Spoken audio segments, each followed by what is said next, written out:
Hello, hello, hello, sound check. Okay. Hi everyone. I'm Gemma Starr, and welcome to another episode of Heart Warriors. This is a series I've been inspired and guided to do thanks to my energetic connection to Catajuda. Catajuda is this beautiful rock formation behind me. It's the sacred masculine site, and it's in Central Australia, very close to Uluru, which is the sacred feminine site. What I'm here to do is to give a platform to our men who are walking the path into the heart, for them to share their experiences, their wisdom, their knowledge, their tools, their practices, their insights with other men walking this path. And of course, us women who seek to get a better understanding into the masculine journey, and to our beautiful men who are on the path to truth, courage, rising, shining, leadership, and just to find themselves. We're coming together in unity, the masculine and the feminine, and we're doing it together. And it's such a beautiful process to witness and to be a part of. My guest today is a man called Frederick Marks, and he is a filmmaker, and he's already told me that he's very much an advocate for initiation, for men's initiation from boyhood to manhood. So really excited to explore Frederick's journey with him and find out exactly what shaped him into becoming the heart warrior he is today. Enjoy.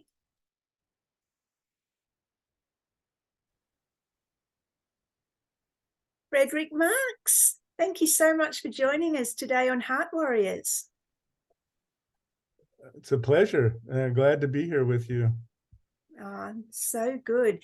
Well, I don't know much about you at all. So how would you describe the man sitting here in front of us today?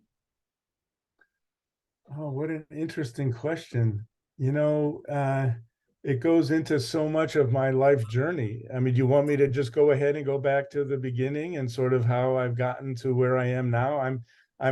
I think 4 days away from my 67th birthday. So I can give you a kind of a snapshot of a man's life of 67 years. Would you like that? Yeah, let's go for that then. Thank you. Well, for me, my journey into masculinity issues started when I was 9, and my father died very suddenly of a heart attack. And he was there seemingly in my life forever one day, and I said goodnight to him, and then gone out of my life forever the next day. And I never had a chance to say goodbye. I never had a chance to have any closure. And, to this day, grief work remains, I think, a fundamental pillar of who I am and what I stand for. So on the way to the funeral, my uncle, who was my father's younger brother, he put his hand on my shoulder and he said, "Now, Freddie, you're the man of the house." And, for most of us these days, it's easy to smirk and sort of dismiss statements like that because, they're clearly misplaced, right? I mean, no 9-year-old boy can be a man of the house. And yet, of course, that landed like an arrow to my heart. And I wanted very much to be that man, to be a support to my mother, to be a male role model to my older sister and my younger brother. And and yet I was, of course, woefully ill-equipped to do that. And my uncle didn't stick around to show me how to do that. And like so many boys these days, uh, no men showed up in my life, especially during my adolescent years when I most needed them. None of my father's colleagues, not my uncle, none of my neighbors, no men showed up to show me how to become the man that I wanted to be in the world. So that seed that was planted in me at 9 never left. But, I was groping in the dark, as so many men are, to try to cobble together some workable, functional image of mature masculinity that I could align my life with. And like most boys and then young men, I tried to absorb things from the popular culture. Excuse me. So if I saw something in a movie, that is like, oh, yes, that's what that rings true for me as what a real man is, the mature masculine in this time, in this world. And then a little piece over here. And so, but cobbling it together is of limited use. And so it was only 2 weeks shy of my 40th birthday that I finally really got my long overdue initiation into mature masculinity. And for the first time in my life, and that to me was one of the most moving parts of my whole weekend workshop experience. This was the Mankind Project, which I'm sure you've heard of, is very popular and successful in Australia. And in fact, I was there myself in 2011, co-leading 2 of our workshops in Australia, one in Perth and one near Brisbane. So I showed up for this weekend workshop, and here were 60 men who were there for me. And I get moved now, even thinking about it and talking about it, who were there to support me in my journey to become the man that I wanted to be. And so that changed my life completely. And it informed everything about my life from that moment on, including not only my personal life, but also my professional life. And my professional life ever since, and this was in October 1995, has been deeply informed by all of these key issues of mature masculinity and initiation and mentorship. And also understanding the sexes and the differences, between men and women. So anyway, I still have deep gratitude for that seminal experience. And I still practice it in many ways because I still work with the Mankind Project, co-leading weekends. I still sit in a men's support circle.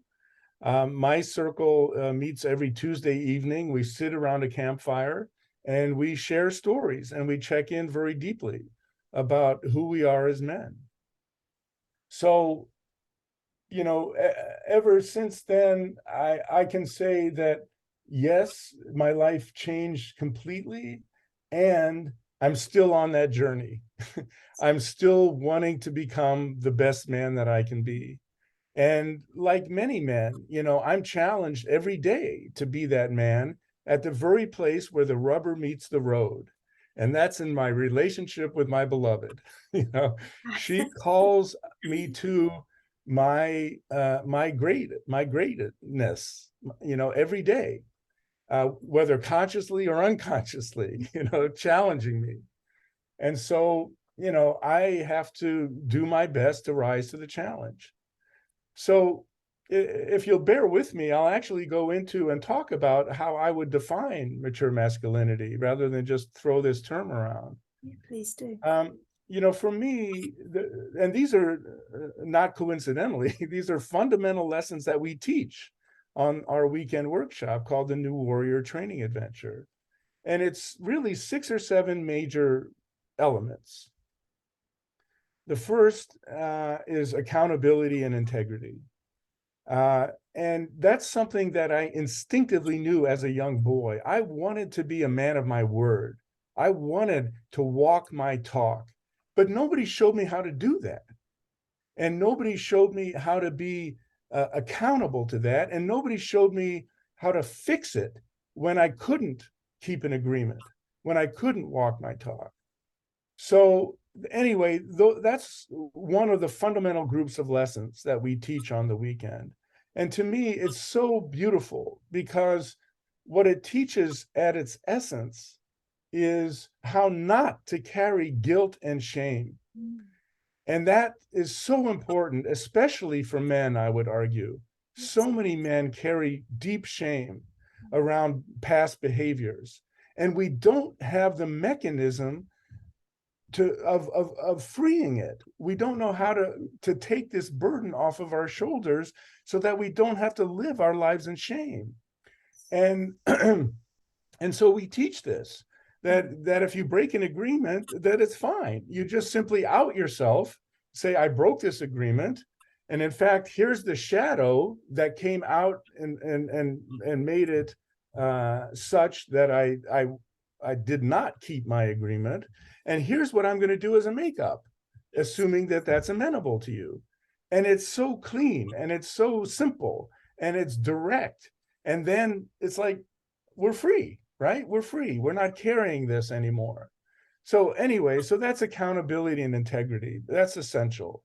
A second one, which I'm sure that many of your guests have talked about, and of course, in this day and age is very, very familiar to your listeners, is emotional intelligence, right?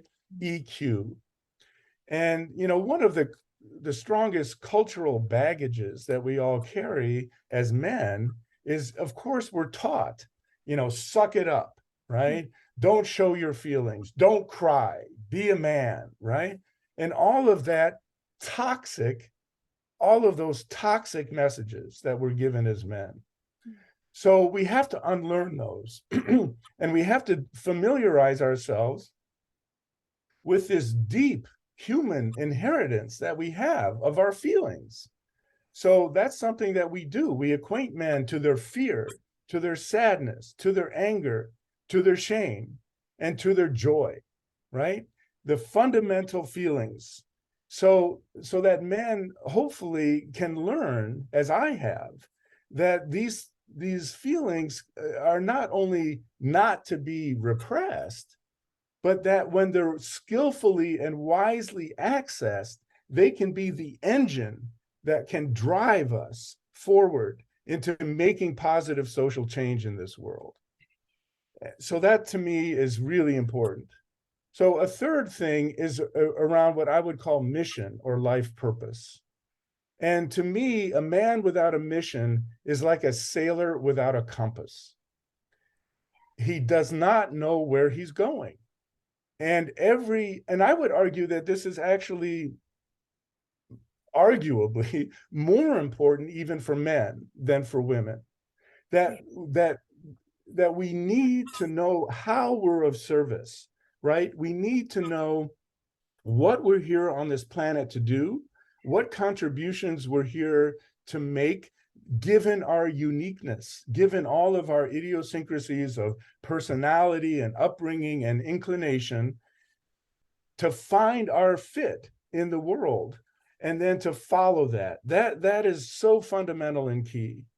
So, and it does evolve and change, obviously, but, we need to have that North Star, right, in the Northern Hemisphere, or the Southern Cross, right, in the Southern Hemisphere, to steer toward, because otherwise we never know where we are and where we're going. So that mission is fundamental. A fourth thing, which I've already touched on, but is absolutely key, is shadow. And we as men need to know, or everybody needs to know, the shadows. Every human being has them. And if you're not familiar with Jungian term shadow, then let me just use the term limiting belief, right? It's a limiting belief that we all carry, So for example, so one of the limiting beliefs that I carried from when I was 9 years old was, I'm not good enough. I'm not good enough to be loved. I don't deserve to be loved because my father left me, right? He left me in the most dramatic way possible. And so that left me with a deep insecurity and a deep questioning of, how can I deserve love? When in fact, as human beings, nobody deserves love. We all, by virtue of our human birth, are deserving of love. We don't have to earn it, right? So at any rate, shadows are really, really fundamental. And I would argue more so for men, because all we have to do is look around the world today And if you look at who's in power, who's in control around the world, whether it's governments, corporations, institutions, it's largely men. And it's largely men driven by shadow, men who are harnessed to their unconscious fears and appetites, right? And especially governmental leadership as the world gets more and more autocratic, right? It's all about men grabbing the spoils, right? I just want what I want, and I'm going to do any goddamn thing I need to do to get it, right? Okay, so shadow is absolutely key.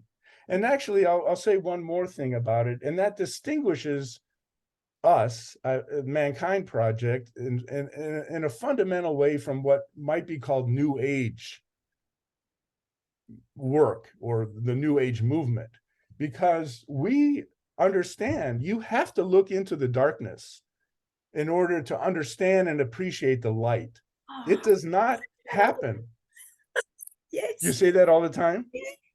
Well, good for you. I couldn't agree more, right? And in fact, I get very suspicious to the point of being almost short-tempered, frankly, with people who just say these New Age platitudes of just think good thoughts and everything will be fine, or just, look to the light all the time. No. One of my mentors taught me very early in this work that it's about soul work and spirit work. So spirit work is up and out, right? Up into the cosmos and out into the world. That's living your mission, etc. But soul work goes down. It goes down into the earth, and we have to get down into the darkness and into in with the creepy crawlies and into the what's the word? Hummus, not the food. Humus, I guess it's pronounced. The dirt that regenerate the soil, right? That regenerates all of life on Mother Earth. We have to drive our soul roots as deep into that earth as we can, because if we don't have our roots deep there, then we can't go outward through spirit.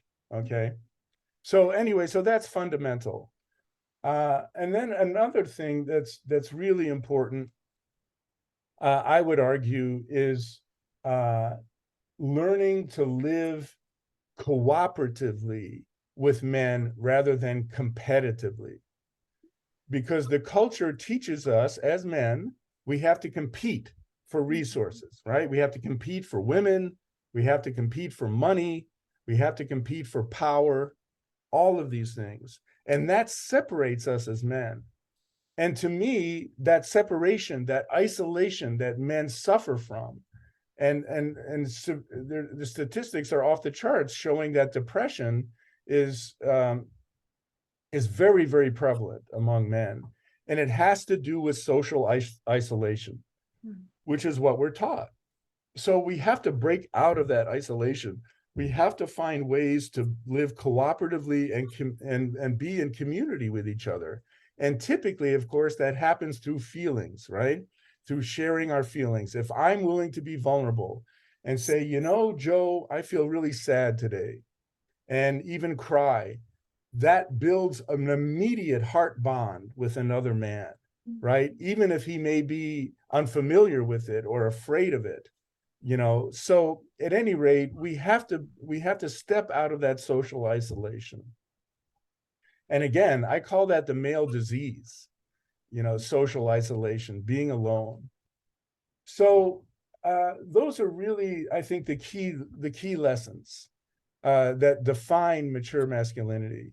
And so it's not that hard to, hold that as an aspiration for all of us. What's hard, of course, is living up to it. and like all the men I know and love, I fall short every day. But fortunately, I keep getting back on that horse, and I keep riding, and I keep learning all the time. So let me pause there. I love that. And that aligns with, I've always said the theory is 10%, the embodiment is the other 90% of the journey. A lot of people can speak it and do the talk, but can you walk the talk? That's the big question. And another thing, I loved everything you've said so far, Frederick. It's so powerful. And it's something that that made a little tick in my mind to ask you. I was interested how you rephrased that men had received toxic messages. Now I love it because I don't like the term toxic masculinity, I but hate it. the messages men have received were toxic, not that the men are toxic. Have you got anything else to expand on that? Because it's so important. Oh my God, it's so important. It just really it infuriates me and it hurts me that there's this term toxic masculinity that we would take a whole gender, half the human race, and brand them with this label saying that there's something toxic about them. No, no. Every individual has his or her own shadows. And the only real difference, I think, between what makes mature individuals is how aware they are of those shadows. That's it. So Yes. we're not going to talk about toxic femininity, right? So we shouldn't be talking about toxic masculinity. So yes, so we need to separate the messages and our own individual shadows and say, yes, some of those are toxic, but we can heal and grow and learn from those, right? And we're not just painting with a broad brush millions and millions of people on this planet. Love it. Thank you. Now, I know you have got so much to share, and I'd really like to get the most into this hour and a half. So, normally I would touch on the deepest, darkest moment in an adult man's life to see what wisdom we can get from that situation. Is that relevant to this topic, or would you like to take it in a different direction? Well, no, I think it's always instructive and useful, and I'm very happy to talk about that. But I also do want to share with you a short film that I think your viewers will be very interested in too. But before going there, so you know, I've struggled with depression myself, and interestingly enough, one of the lessons that I learned from my father's sudden death at 9 was that death can be a sudden and effective cure-all for any problem that exists. Now, the source of that logic is something like this. You know, my father used to beat me, and needless to say, I resented him deeply for that. And I think I even told him at one point, I hope you die. And I don't know if I'm remembering this correctly or not, but he might have said, well, someday you might get your wish. So part of me lives with that as the legacy of his death, right? Being so deeply resentful of him, wanting him to die, and then having him die. And then suddenly everything is off the table. And yes, in the most perverse way possible, but resolved, right? Resolved. So, at any rate, that I think more than anything pulled me towards suicidal ideation. And this is an issue that I've struggled with off and on throughout my entire life. And it is also a legacy of what I received from my father, not being good enough, right? So the way that it works with me is that when I compare myself to others, particularly colleagues in the film business who I see, well, I don't think it's even subjective. I think objectively they're more successful than I am. Then it's easy for me to start swirling down that drain, at the bottom of which is despair, at the bottom of which is a shadow of not being good enough. And the solution that emerges coincident with that, which is I need to take myself out. I'm just taking up space on this planet. I'm not doing anybody any good. Therefore, why not just commit suicide? So that has been a dynamic that I've struggled with really the entirety of my life. But most dramatically from my maybe mid 20s through to my early 60s. So it's no accident that my latest film series, which focuses on veterans, focuses on that issue of suicide. I have a deep and abiding respect and love for veterans who come home, and because of the inability of society to know how to effectively transition them out of an identity that they held in the military service into a new identity as a civilian, that they're stuck in the middle of a rite of passage. They're stuck in the liminal space between the worlds, a kind of a twilight zone, and they're swirling in their head with PTS, right, from their own experiences, maybe in combat, maybe not. Maybe the wounds that they have simply from the military command structure or from boot camp, from induction into the military. At any rate, and then if they add the male disease to that, not speaking about it, being alone, then suicide suddenly becomes the viable alternative. And I have no idea what the situation is in Australia, but 22 veterans kill themselves every day in the United States. And it breaks my heart just to say that. 22. And one of the women in the film, and one of the 5 films that we made in this series called Veterans Journey Home, killed herself. She's one of the featured subjects of one of the films that we made. So I feel a deep alignment with veterans, and I want to do everything that I can to support them. And as we both know, right, the way this works is if I help others with some of the shadows and some of the fears and deficiencies that they have, it heals me, right? So that's why I do what I do, because I love helping other people, but yes, it's helping me. Wow, so powerful. And I will make sure all that Frederick's links to these films and all the films he mentions in his website are below. And I'll also share them on my Facebook page, because I can't wait to see them. And it's such an important message, what you said, Frederick.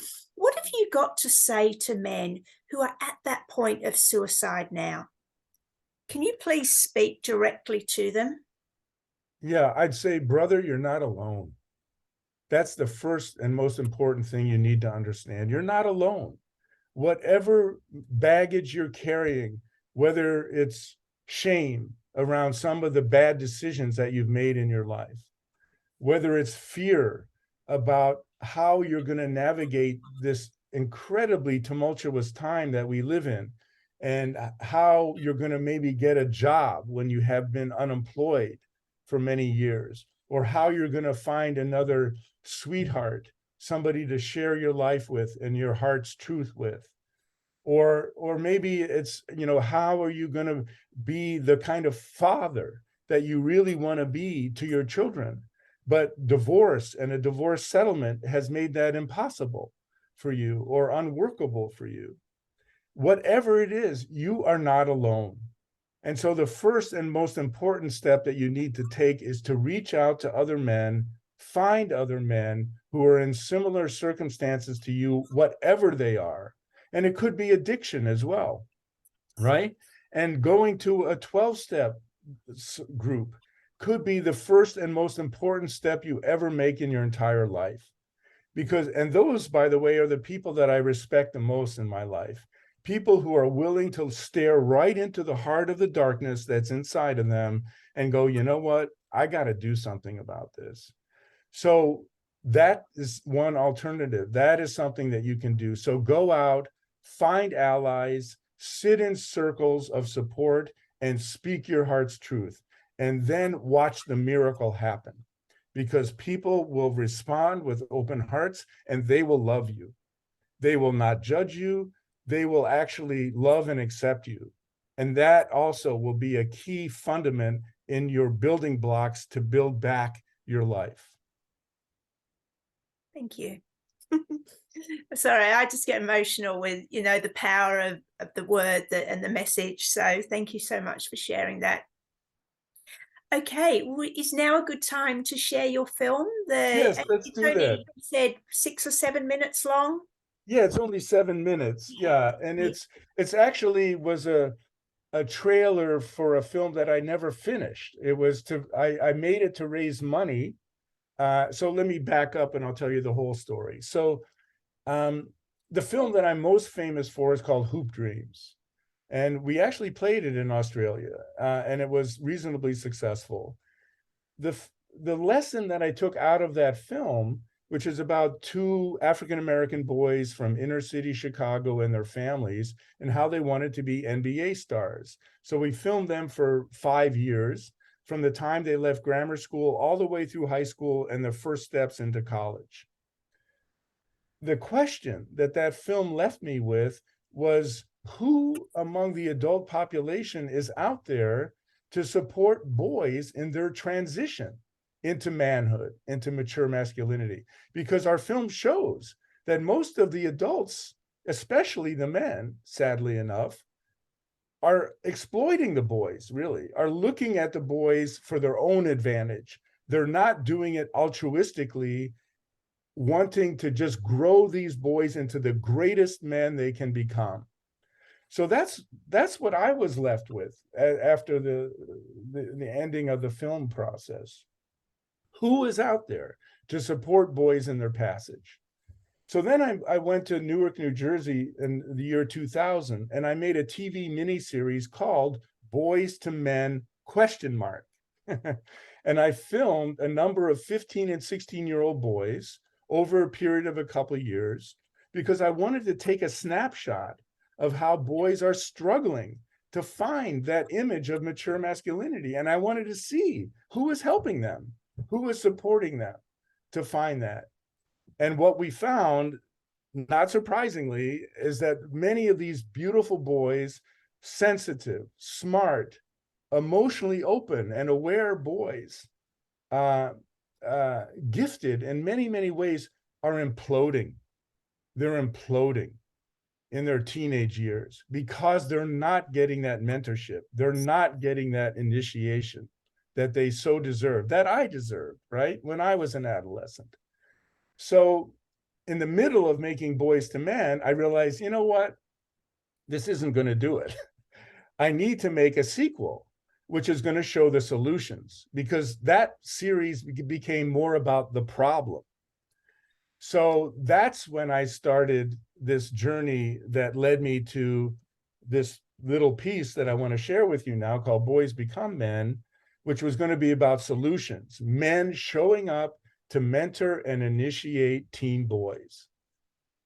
So let me go ahead and roll that for you.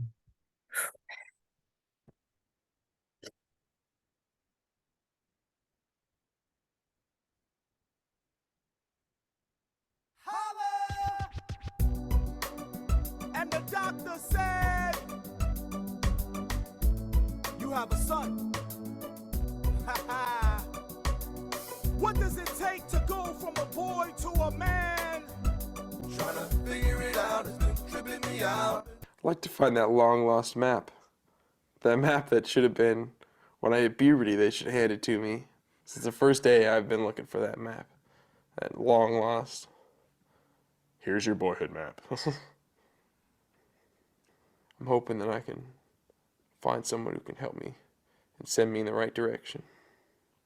When a culture doesn't provide formal rites of passage or initiations, people find their own, or they don't find them and never really find the traction of their life. I wish that, I'd grown up with a male in the house other than myself.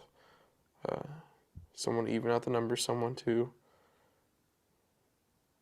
be a man, be a guy. So you can hang out and do guy stuff. So they can hang out and do girl stuff. That's what I wish.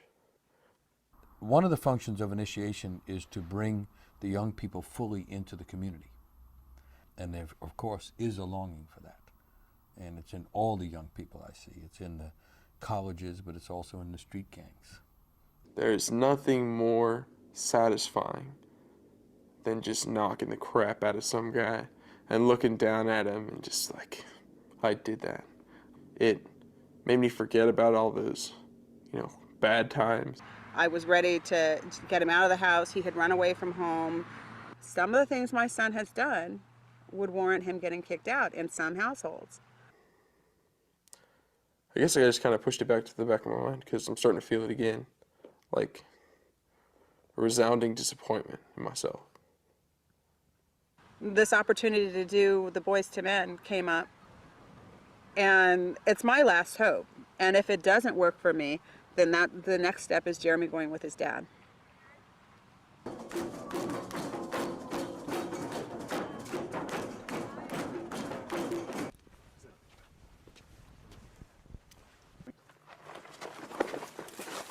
Start to think about what your mission is, what you want to do. This is the time where, Jeremy, you decide, what kind of father do I want to be? What kind of grandfather do I want to be? Yeah, and you have an opportunity. The world is open to you. We're proud of you. You're a real leader. I want to thank you for letting me be your grandpa. Look at that. Let's feel it come down there. That's the kind of leader men want to follow. Did have their little boy. So proud of you. You're a great young man. I'm so proud of you. You walked into some leadership this weekend too, man. You feel it? Yeah. A lot of people go through a lifetime and never have anybody say, hey, I love you. And I want to say to you, big man, I love you. I love you for what you are.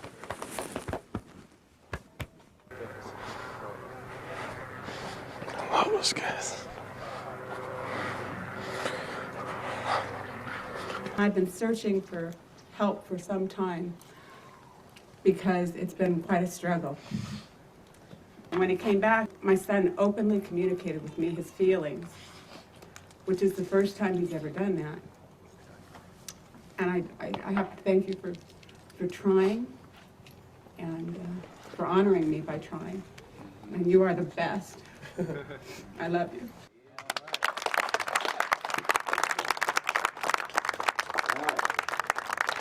My brother, he talks a lot. It's as if he had two mouths and one ear. Jay's biggest challenge is patience. He needs more patience with himself and with his brother. She knows all these moves so she can beat up people and that stuff. He's like, wow, what's up with you in movies? And,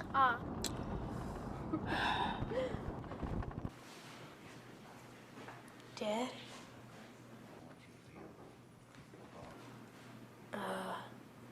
Can you,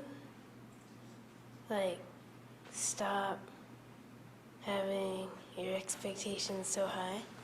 'Cause sometimes I don't feel like waking up in the morning 'cause it's gonna be a hard day and everything. Yeah, and I will stop putting such pressure on you and high expectations because you're perfect just the way you are. You are absolutely perfect just the way you are, Jay. An angel. An angel from God. Thank you for being you, and thank you for being my son. Love you, Dad. I love you, Jay. I love you. Always. I tend to be a dictator at home and pushing him in directions that I feel he should be going. We just shared tears together for a half hour on that rock, telling each other we love each other, and that's a bond that'll never be broken. Well, I see you give more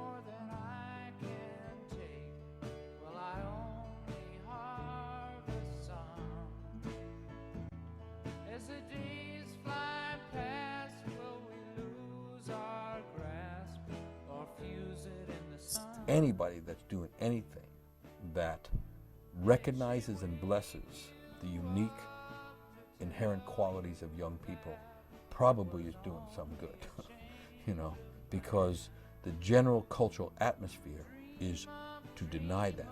And that creates an unnecessary wound in young people. Young people don't feel welcome. Dream up, let me fill your cup with the promise of a man.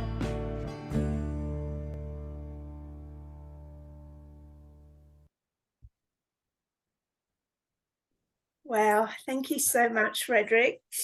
I'm just going to share why I'm so emotional with that, because I've got two boys. They're 20 and 23, and luckily they grew up fine, but I did it alone, and I was so aware that they needed a male mentor in their life. Their dad went and lived back overseas. I used to pay a guy, a footy player that was one of their coaches, to spend an hour with them, you know, once a week, to just try and find someone, because their grandfather, well, I asked him, but my grandmother said, where your grandfather goes, I go. So that sort of defeated the purpose. And I'm an only child, didn't have uncles or anyone around, but I just want to say thank you. And I just, for some reason, wanted to share that. So thank you. Well, yeah, that's the sad state of so many boys and young men, right? They don't have those models. And it's something that until my last breath, I'll probably be talking about, is saying, who are you mentoring and who's mentoring you? Because it's so fundamental, especially, I think, among men, but for all of us as human beings. But, and so, you know, I like to do my small part, you know, so I always have a number of mentees, and I always have my own mentors. And, you know, it also is important because it models generativity, right? Those are the links that we create through time, you know, and our culture is so dysfunctional. It's broken. It's broken. And so the links through time are broken too. So we need mentorship to help restore those links. So powerful. Have you got anything to say? Because I know a lot of women watch this as well. Have you got anything to say to women who are bringing up sons alone and were maybe in a situation where, like me, you know, the choices are just limited, but they understand the power of having healthy masculine role models in their son's life? Can you suggest anything, lead them somewhere? Well, a friend of mine actually did it and wrote a book about it. And actually she changed the title, so hopefully it'll come back to me, the new title, as I'm speaking. But what she ended up doing was reaching out to a number of her own male friends. And she said to them, my son is coming of age, and he's 15, 16, and he has no men in his life. She was a single mom like you. He needs men and good men in his life. So I want you to do something which is very risky and maybe terrifying. And that is, I want you to make a commitment to my son.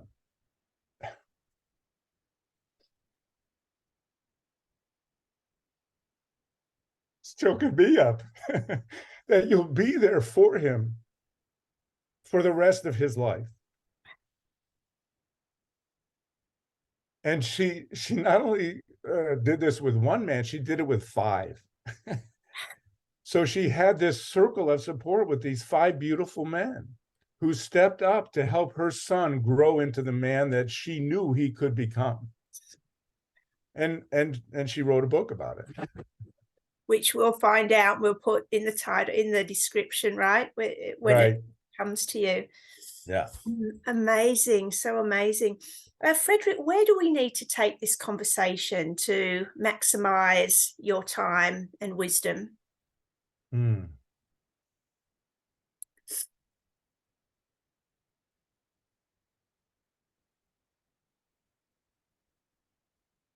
Well, let me share one thing with you. It's not a very long thing. It won't take a lot of time to discuss, but let me just see if I can get it up here on my screen. I joined an effort that was started by a friend of mine by the name of Jed Diamond. And Jed has been doing this mature masculinity work now for over 40 years. And he's been writing books about it for over 35 years. And he put a kind of a cohort of 6 of his colleagues together, including myself, for what he calls the moonshot for mankind. And the basic premise of this moonshot is that if we can bring the longevity of men's lives up to parity with women's lives, and at least in the United States, the last time I looked at the statistics, men were going to die 7.8 years before women on average. So if we could bring it up to parity, and that men didn't die from all of the dysfunctional shadow behavior, whatever it may be, addictions, workaholism, heart attacks, etc., that we could actually do more good for the human race than even curing cancer, because we would actually have more men survive and survive longer, obviously. So this moonshot for mankind, we're sort of now coming to fruition in a way. We've been meeting once a month for about a year, and Jed has published a book on this subject, and the last chapter of the book, all 7 of us have contributed little mini essays. And so I contributed an essay talking about my own early years and my father dying when I was 9, etc. And in the course of writing this, out came from me what I thought is an admirable challenge to men globally. And that is what I call the 5-point men's wellness vow. And it's very, very simple. And I just wrote it. It literally only took me about 5 minutes to write it. But now it's going to become, I think, one of the key pillars of this movement that we're aiming to build. So let me, now that I have it on my screen here, let me just briefly share it with you so your listeners can see it.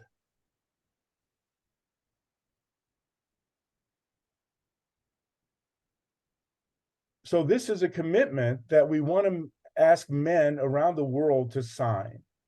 And we're aiming initially for 1 million men to sign this.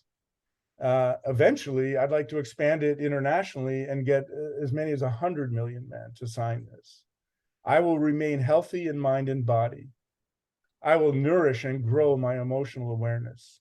I will become familiar with my internal darkness and never harm another man, woman, or child. I will ask for help and strive to live cooperatively, not competitively, with men. And I will become the best man I can be, living with honor and pride in my masculinity. So we're going to put that, I think, right at the head of the website that we're building now, and we're going to solicit men's signatures around the world. So anyway, so that's the first thing that came to mind when you asked. Yeah, great. That's so powerful. Thank you for sharing that. I love the title that you chose for this show. If the viewers don't know, I ask each man that comes onto Heart Warriors to choose their own subtitle for the show, because I think it's a really powerful to bring their energy into this. And Frederick has named this episode Mature Masculinity, Easy to Define, Harder to Do. Now, we have touched on what mature masculinity is, and we've given it, I think, a full definition. So what about the harder to do part of it? Can we start talking about that? What action is needed for men to get from the definition to the embodiment? Well, hopefully, having a simple wellness vow like this, that would be maybe taped to their bathroom mirror and they would see it every morning and every evening, could be helpful in that regard. Because I think men need to be reminded, and more than reminded, I think men thrive on commitments. Now, most men are not used to making commitments to themselves. Typically we'll make commitments to our colleagues, to our family, or to whomever. But this is, as much as anything, commitments to ourselves.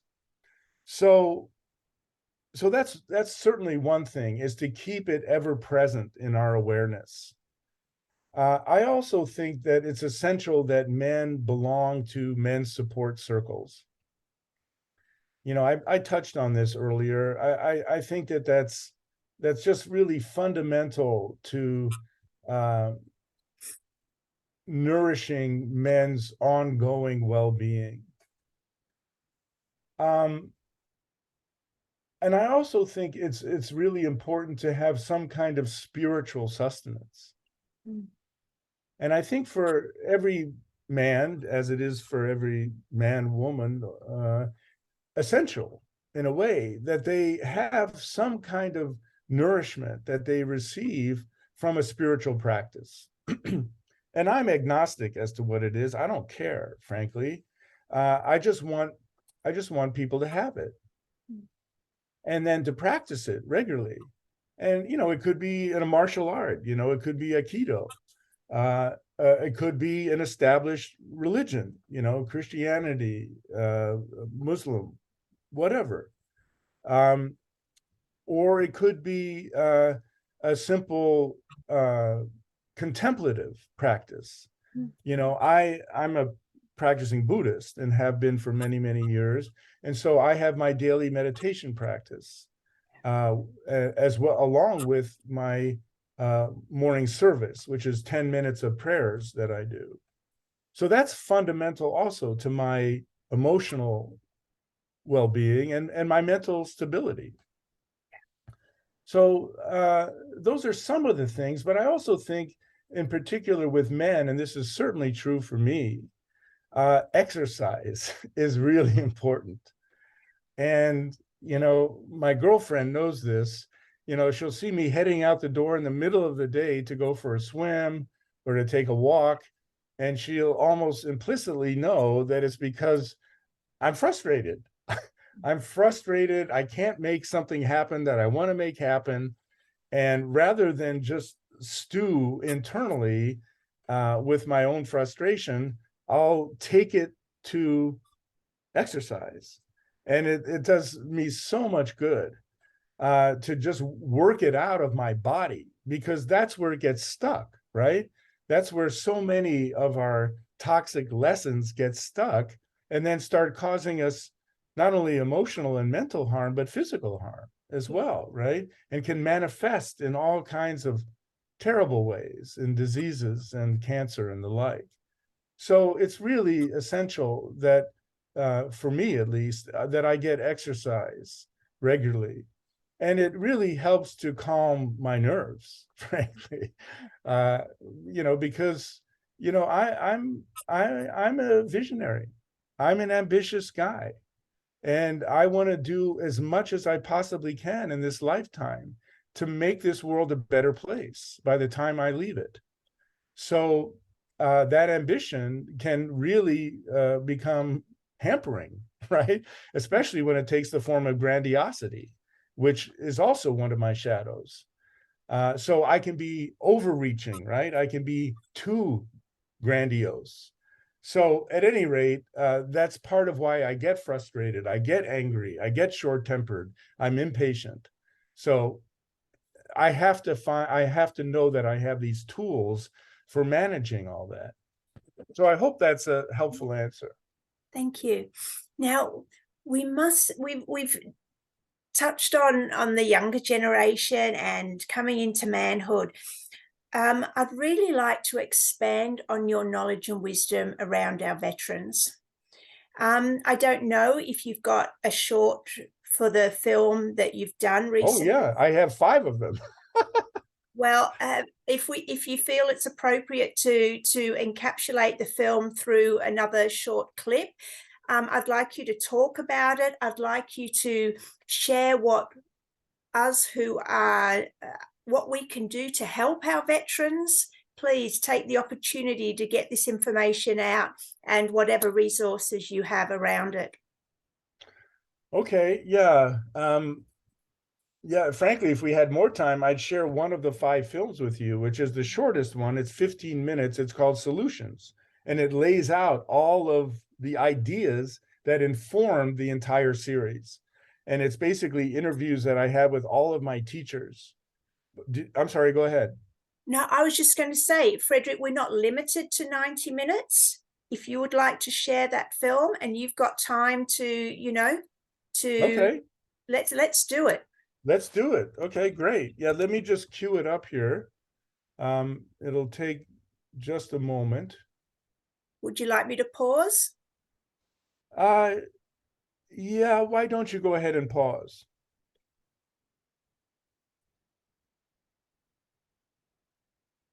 Okay, so this is one of the 5 films in the series. It's sort of the introduction, the philosophical underpinning to all of the 5 films.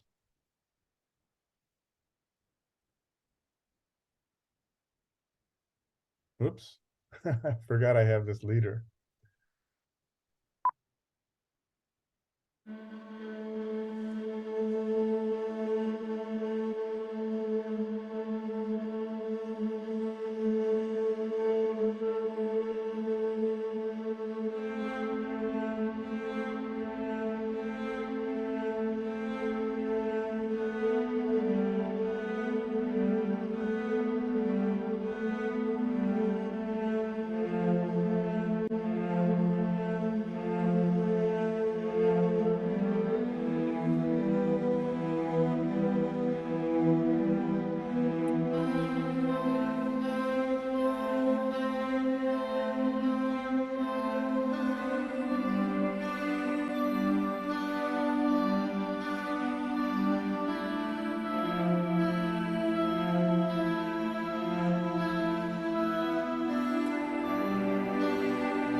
Most of the veterans coming home today have a lot of the symptoms of PTSD.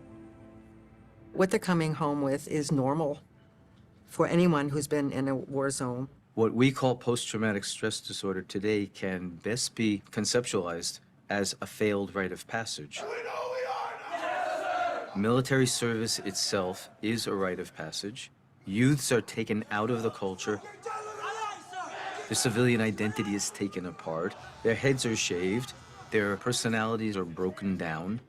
And then the military replaces it with a military mindset and all of the practices necessary for soldiering and also for killing. And through this intensive training and through the ordeals of military service and combat, they are transformed from thinking about me, myself, what I want, what I need, what gratifies me, to putting the me aside and entering into the collective we, where we serve the greater good. Family, friends, neighbors, the society. And then we tell people, now it's time to go home, you're done, find your way home, and it's all on you. You're released, run home to your family and make it in civilian culture. That is essentially abandoning the initiate in the middle of his rite of passage. We don't give them the ingredients to complete the initiation and to rehumanize them after the dehumanizing experiences of both training and deployment. You've been impacted to the point where you look at life differently. You've had experiences that the average citizen has never had, yet you're expected to assimilate back into the current culture as if your wartime experiences never happened. It's very difficult for someone who has had so much of their life be structured to come back into a world where there's so many choices and so much going on. It's physically and emotionally overwhelming. So the question is not so much do they have diagnosable PTSD, but that they do have some traumatic experiences that they have to process in some way. They can't just go home and believe that they'll be able to resume their life as usual. If they can engineer me one way to fulfill this job, that means we can also reverse engineer you the other way. It's totally possible to do.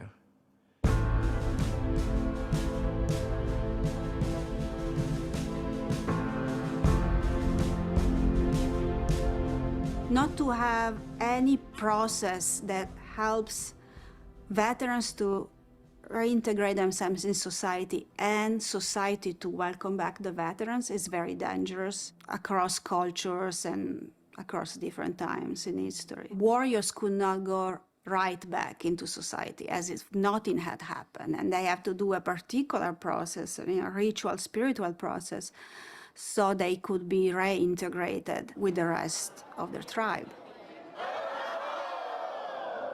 The wounds we call PTSD and moral injury. They're in the Bible, they're in ancient Greek and Roman literature. The indigenous cultures of the world knew all these wounds, but they didn't call them psychological disorders and throw meds at them. They called them spiritual wounds that everybody was responsible for. Purification after battle is some sort of human universal. It's ideally done by the whole community. It's all of us recognizing that we have a role to play in honoring these troops. And it's not just accolades, and it's not just parades, and it's not just memorials. It's in terms of seeing that they really get the support and help that they need. It's not just decompression, it's to construct a community of meaning for what they've just been through. The path to recovery is through communalization of the trauma. They acted on behalf of a country of people. And so when that country says, yes, we'll help hold that, that becomes very important, because now they're no longer isolated. It's no longer valueless, worthless. Why did I do that? It's like, oh yeah, it does matter. And there is gratitude for that. If you're just present and really respectful and wanting to hear what people want to share, and then you're really listening, that's a gift we can offer.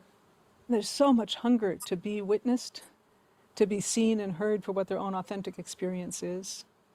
And I've been so touched by what I've learned from veterans. That brings me to tears. We civilians need to listen and try to learn what they experienced and what they learned in the process about what it means to be human. There's a lot of shame, often connected with things that go along with war and the military, and actions that are against core value systems for many. And so forgiving themselves can sometimes be very, very difficult.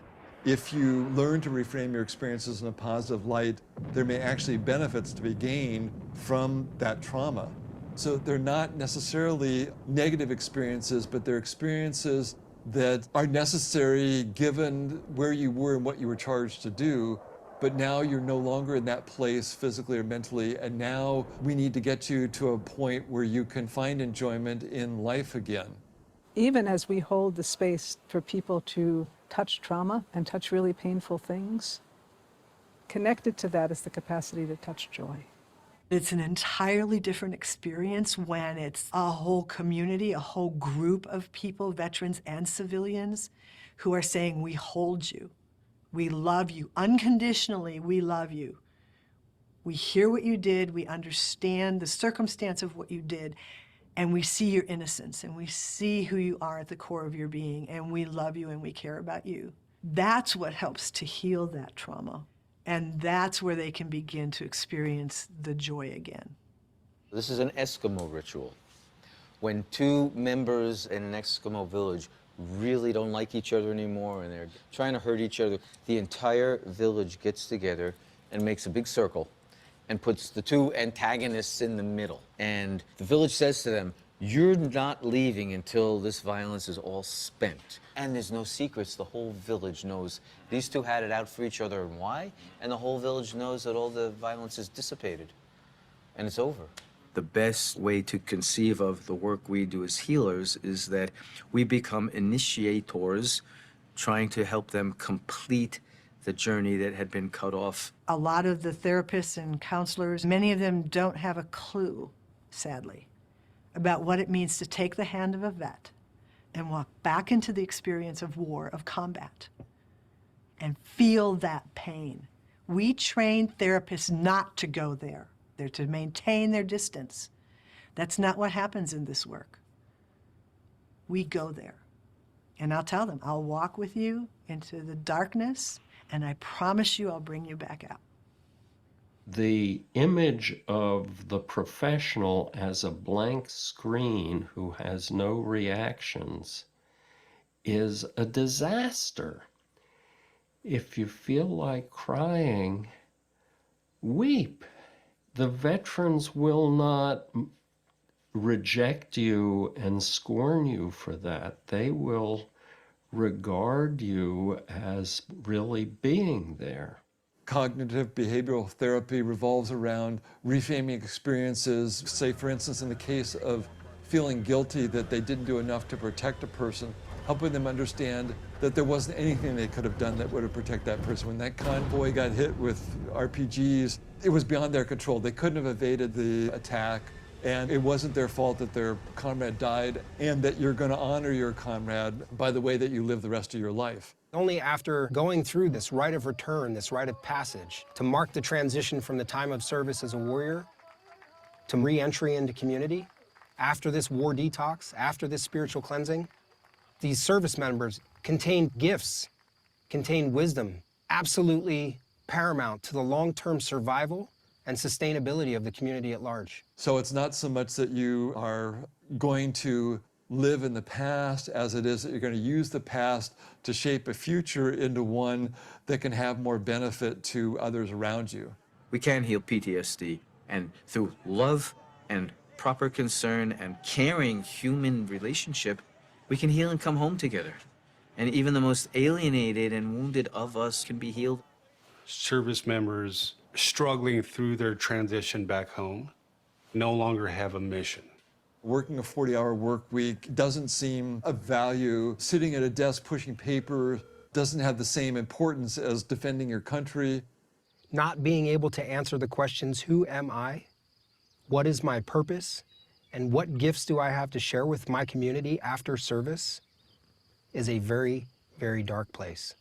The consumer society that we are, the 140 different types of toothpaste in the grocery store, is crazy making for the vets for multiple different reasons.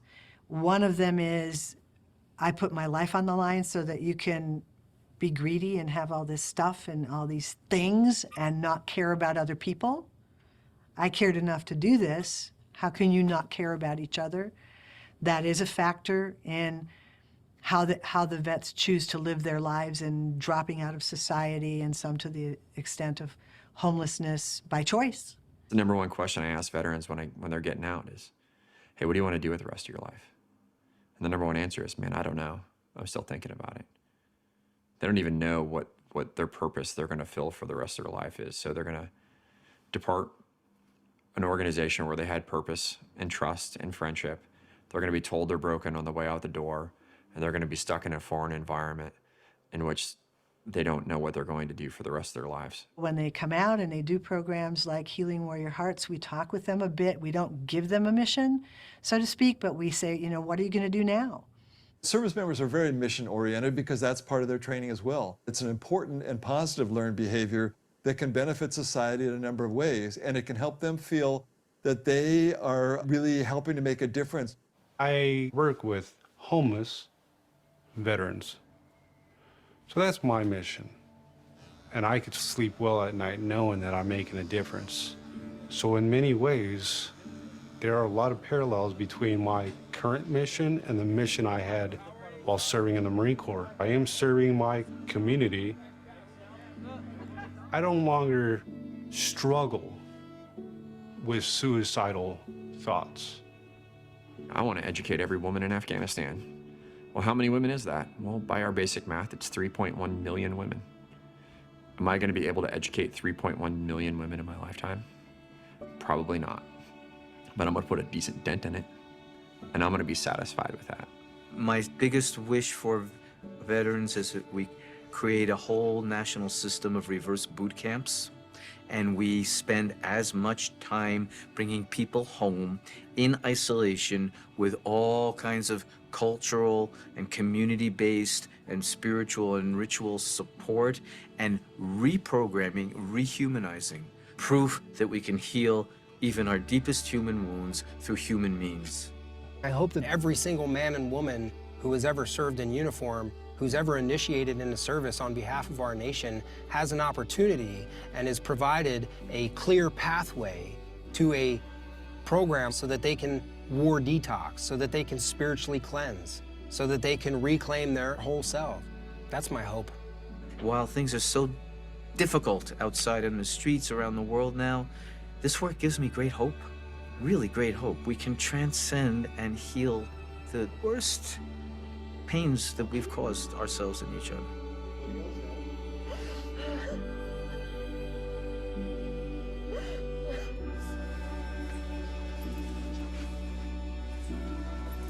I'm sorry.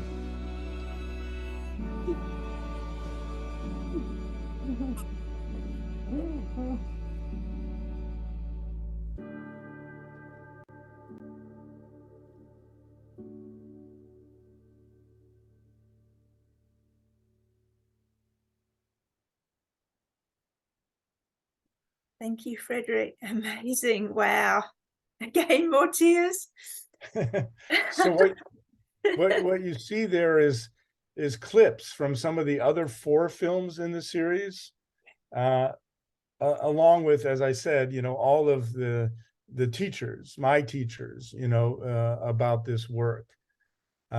So I'm curious what your reactions are and questions and comments you have. Well, it's a part of society I've never been involved in. I've got no family. I mean, obviously Australia's a bit different, where I don't think it's as big as a social culture as it is in the States. But just giving a background on my situation. But, I've been keeping up with the Truther movement a good decade now, so I'm very aware of the amount of war and, let's say, the reasonings behind war.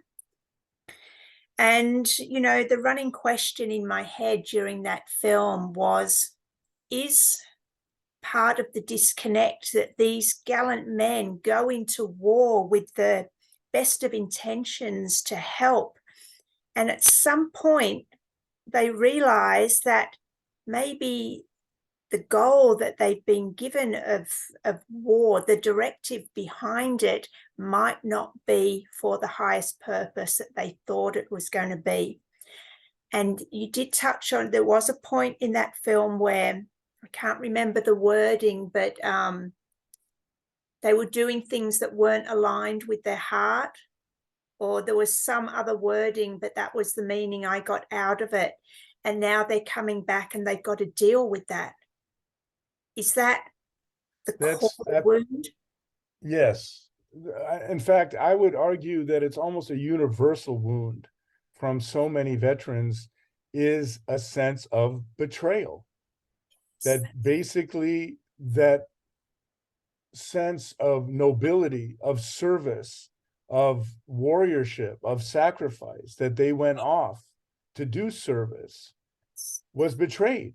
And that along the way, they found out that, in fact, they were not necessarily serving the mission that they had signed up for. So that's very, very, very common.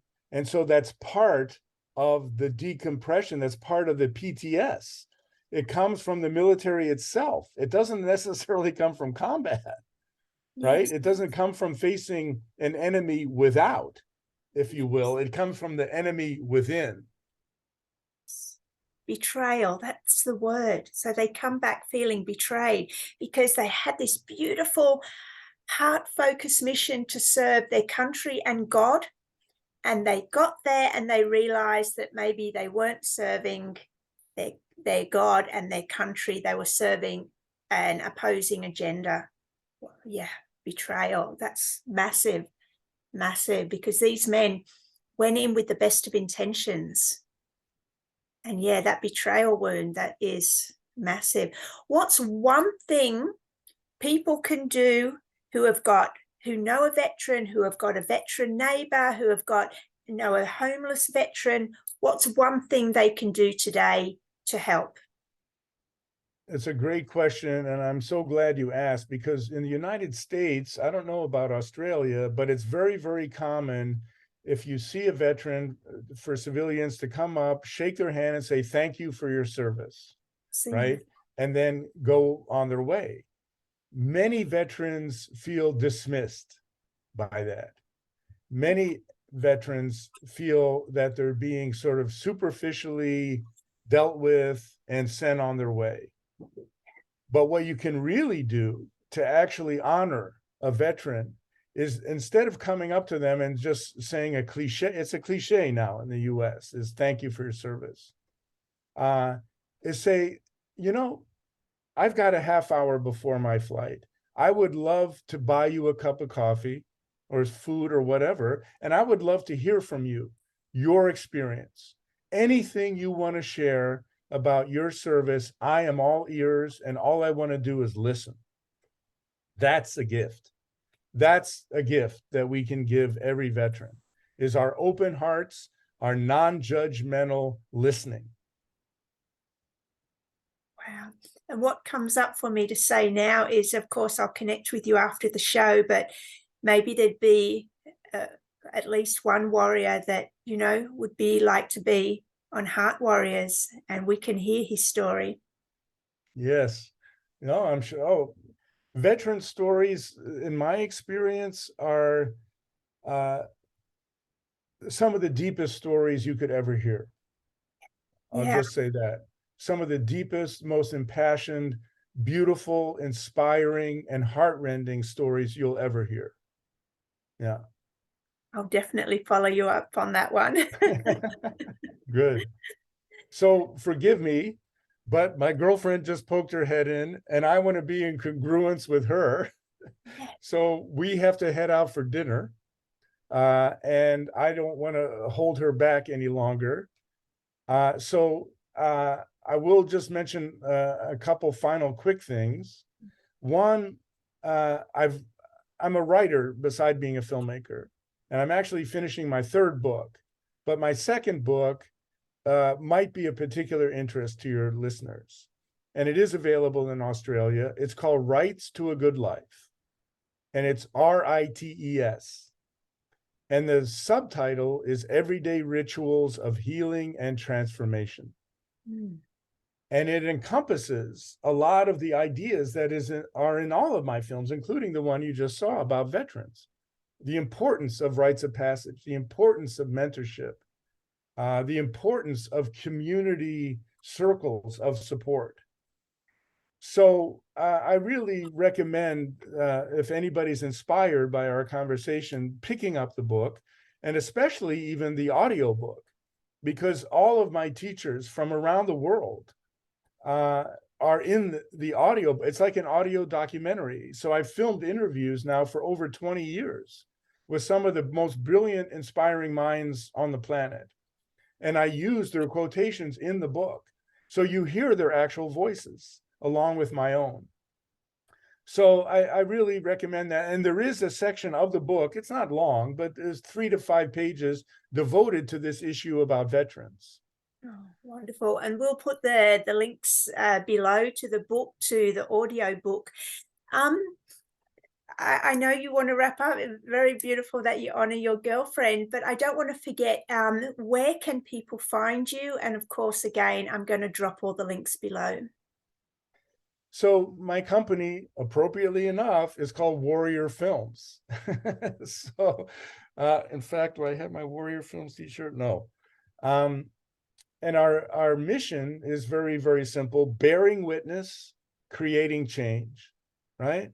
And you've just seen it now, right? We bear witness to people suffering, to people's stories, and we use those stories to inspire social change. So we're a small nonprofit company based in the San Francisco Bay Area in the US. And please, if you're interested, go to our website, warriorfilms.org, O-R-G, and just sign up and get on our mailing list. And I send out newsletters about once a month. We give away all of our short films, basically we give away. And we also give away parts of our long films. I also give away parts of my books and sometimes the whole book. So at any rate, I always make these newsletters very inspiring and upbeat. And I try to make them funny at times as well. So at any rate, please join with us, become part of our greater family. And in fact, actually, subsequent to my trip to Australia in 2011, we have a large number of Australian folks who are already part of the family. So you'll fit right in. Wonderful. I've got two short questions, if I may. Yes. Thank you. One, you did mention the importance of men's groups. So if a man's wanting to find a man's group, where can he find a man's group? Well, in Australia, you can go to, I don't know if it's probably a different website, but if you go to the international website, mkp.org, so that stands for mankindproject.org, and ORG is for a nonprofit company, you'll find a link for Australia. And then once you go onto that page, you should be able to find a circle of support pretty much anywhere in the country.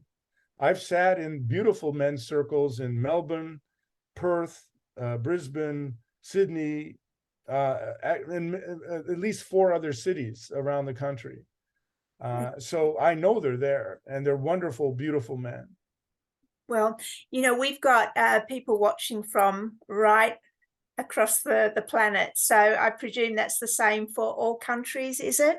We're in 22 countries. Wow, amazing. So I'll also, if you think any of those links are appropriate, we'll get them in the description below. And to end up, Frederick, what's your final message to men?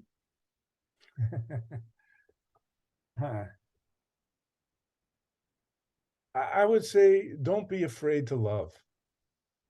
Don't be afraid to love. And to love others comes easier, typically, for men. But the final threshold for men, as it is for me, and as it is for most veterans in my experience, is to love yourself, to care enough about yourself, and to treat yourself as you would your best friend. Because especially if you're a veteran, you would invariably lay down your life, if it came to that, for your best friend, right? So do everything in your power to give that same kind of love and attention to yourself. Take care of your body, your mind, and your heart and your soul. Beautiful. Thank you so much. I am just blown away. This is such a powerful episode. I really think that every man should see it. Every woman should share it with a man. We've touched on so many subjects, from our young boys growing up to our veterans. I truly honor and appreciate and value you, Frederick. Thank you so much for joining us. For everyone watching, thank you. Please like, share, get this information out here. Out there, and we'll be back in a few days with another episode of Heart Warriors. So enjoy your dinner, Frederick, and thank you again. Pleasure being with you, Gemma. You're welcome. Bye-bye. Bye-bye.